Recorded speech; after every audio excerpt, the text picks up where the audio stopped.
Le Panache, c'est l'histoire de Colin, 14 ans, donc qui est joué par Joachim, et qui fait sa rentrée dans un nouveau collège suite à un divorce de ses parents. Il appréhende beaucoup parce qu'il est bègue, donc il se dit que ça va être plus difficile pour lui, et il va rencontrer sa rencontre avec son professeur de français, qui va le mettre sur les planches et jouer Cyrano, va changer sa vie. Au départ, mon idée, c'était vraiment de parler de Cyrano de Bergerac, et puis très vite le propos s'est décalé. En fait, pour en parler, j'ai placé ça dans un cours de théâtre. L'idée du bégaiement, c'était vraiment parce que, c'est un peu une base de la dramaturgie, c'est qu'il faut mettre le personnage dans une situation qui va venir vraiment appuyer sur sa faiblesse. Donc un petit garçon qui doit faire du théâtre, s'il bégaye, forcément il a pas envie. Au départ, c'est pas forcément un truc vers lequel il va aller. En développant l'histoire, je me suis rendu compte que finalement on a tous un petit Colin au fond de nous, et que le bégaiement, même si on n'est pas tous bègues, ça symbolise quand même vachement toutes les situations dans lesquelles on se retrouve et où on aimerait avoir la répartie juste, avoir le verbe haut comme Cyrano, et où on l'a pas. Et on l'a tous vécu, la situation de se dire j'aurais dû dire ça, j'aurais dû dire ci, et puis je l'ai pas eu. Et que finalement cette petite faiblesse, en plus quand elle est portée par un adolescent, elle symbolise en fait la difficulté de dire, même quand on n'est pas bègue, la difficulté de s'exprimer, de s'émanciper, quoi. Alors simple, ils ont contacté mon orthophoniste. Elle m'a parlé du projet, donc, et au début moi j'avais très peur parce que de s'exposer devant tout le monde. Et après de longues discussions et réflexions, j'y suis allé et je pense que ça s'est plutôt bien fini. On a tous ici quelque chose qui nous gêne, qui nous complexe. Si on assume vraiment qui on est, eh bien plus personne ne peut s'en servir comme une arme. En fait, tout de suite, quand j'ai reçu la vidéo, tout de suite j'ai été interpellée par sa petite vidéo. Elle durait 30 secondes, je pense. Et on a décidé de le rencontrer. Je l'ai rencontré avec la directrice de casting. Et on s'est rencontrés assez longuement. On a parlé assez longtemps ensemble, je pense 2 heures, 2 heures et demie. Et tout de suite, on a eu un coup de cœur. Enfin, vraiment, tout de suite, je me suis dit, je veux que ce soit lui. C'est vrai que lui était peut-être pas encore prêt.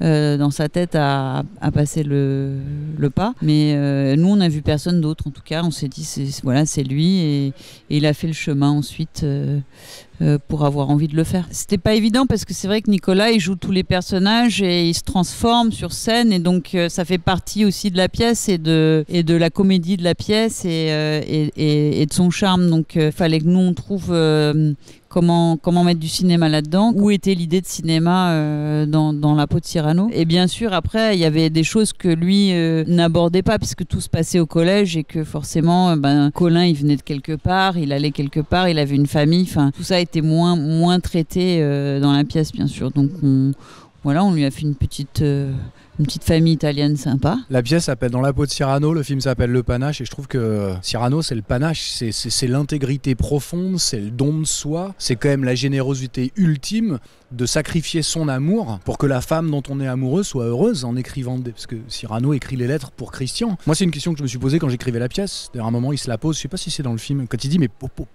pourquoi Cyrano il aide Christian? Parce qu'il est amoureux de Roxane. Pourquoi il fait ça? Et en fait, parce qu'il est profondément amoureux d'elle et que c'est l'amour inconditionnel. Ça déjà, c'est quand même un don de soi qui est formidable.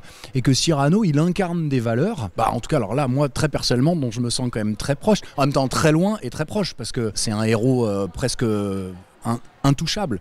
Et puis il se trouve qu'à titre personnel, c'est le livre de chevet de mon papa. Donc je trouve que c'est une pièce, au-delà du personnage central, qui allie la poésie, une construction dramaturgique qui est dingue, des personnages hauts en couleur, il y a des moments drôles, il y a des moments dramatiques. Moi je ris et je pleure quand je lis ou quand je vois Cyrano. Je sais pas si ce que j'aimerais qu'ils retiennent de ce film, c'est de devoir faire du théâtre ou de devoir se jeter à l'eau. Je crois pas que le film il raconte ça, et même la pièce n'en raconte pas ça. Je crois que ça parle du fait de dépasser ses peurs pour se lancer dans la vie.